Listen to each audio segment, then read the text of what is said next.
Coba deh bayangin, kamu ninggalin semuanya, harta, keluarga, status, cuma buat satu pencarian seumur hidup. Nah, ini dia kisah luar biasa dari Salman Al-Farisi, seorang pria yang petualangan epiknya melintasi berbagai kerajaan besar cuma didasari satu hal, menemukan kebenaran. Uniknya, cerita Salman yang mau kita bahas ini nggak dimulai dari kelahirannya. Justru, kita bakal lompat langsung ke tengah-tengah sebuah krisis, sebuah momen genting yang bakal menentukan segalanya. Oke, kita ada di Madinah, tahun 627 Masehi. Bayangin situasinya, komunitas muslim yang baru aja terbentuk ini lagi terkepung. Di luar sana ada koalisi pasukan super besar, puluhan ribu tentara yang siap menghapus mereka dari muka bumi. Benar-benar situasi hidup atau mati. Peluang mereka, wah bisa dibilang hampir nol. Kalah jumlah, kalah senjata. Nasib sebuah keyakinan baru ini benar-benar ada di ujung tanduk. Jadi gimana caranya? Tapi, di tengah keputusan itu, tiba-tiba maju seorang pria asing. Dia bukan orang Arab, pria tinggi dari Persia. Dan pandangannya yang ulik ini bakal mengubah jalannya pertempuran. Usulannya itu, wah bener-bener aneh buat strategi perang orang Arab saat itu. Dia bawa ide revolusioner dari kampung halamannya di Persia, bertahan bukan cuma pakai pedang, tapi dengan menggali parit pertahanan raksasa. Ini kan jadi bikin kita penasaran ya, siapa sih sebenarnya orang ini? Kok idenya bisa beda banget? Nah, untuk tahu jawabannya, kita harus flashback jauh ke belakang, ke awal mula perjalanannya. Salman ini aslinya bukan orang sembarangan loh. Dia lahir sebagai anak pejabat tinggi di Persia, hidupnya mewah. Dia bahkan punya posisi terhormat sebagai penjaga api suci. Tapi suatu hari, dia mendengar lantunan doa dari sebuah gereja, dan itu mengubah segalanya. Dia ngerasa ada panggilan kebenaran yang lebih kuat, dan demi itu, dia rela ninggalin semua kemewahan yang dia punya. Keputusannya ini memulai sebuah perjalanan panjang yang bakal membawanya melintasi berbagai negeri. Sebuah pencarian selama puluhan tahun yang menuntut pengabdian dan juga penderitaan yang gak terbayangkan.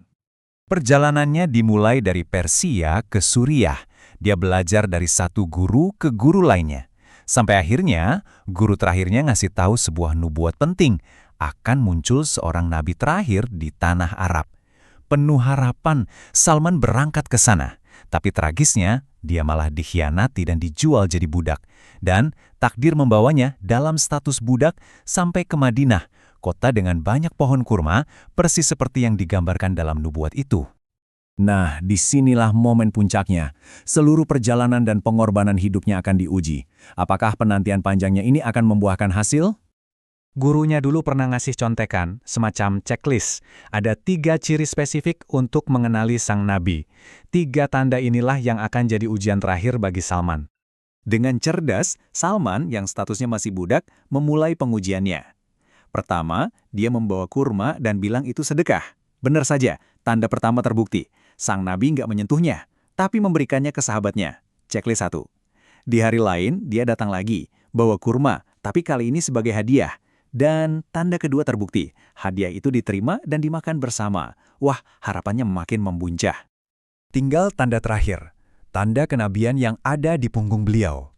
Salman pun mencari cara untuk bisa melihatnya. Dan ketika momen itu tiba, dia melihat tanda itu, persis seperti yang diceritakan gurunya.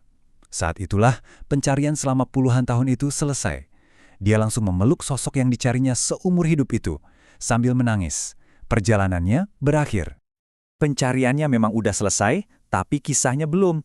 Justru yang menarik adalah, setelah menemukan kebenaran dan akhirnya bebas, jadi orang seperti apa Salman sekarang? Terutama ketika dia bisa memiliki segalanya. Luar biasanya, meskipun dia diangkat jadi gubernur dengan gaji yang sangat besar, Salman menolak semua kemewahan itu. Dia tetap tinggal di rumah yang dia bangun sendiri, menyumbangkan seluruh gajinya, dan untuk hidup sehari-hari, dia bekerja dengan tangannya sendiri, menganyam keranjang. Kekuasaan sama sekali nggak mengubah dirinya. Filosofi hidupnya ini simpel, tapi dalam sekali. Dia bilang, dia beli daun kurma seharga 1 dirham, diolah, lalu dijual 3 dirham. 1 dirham buat modal lagi, 1 buat keluarga, dan sisanya disedekahkan. Sebuah siklus kemandirian dan kebaikan.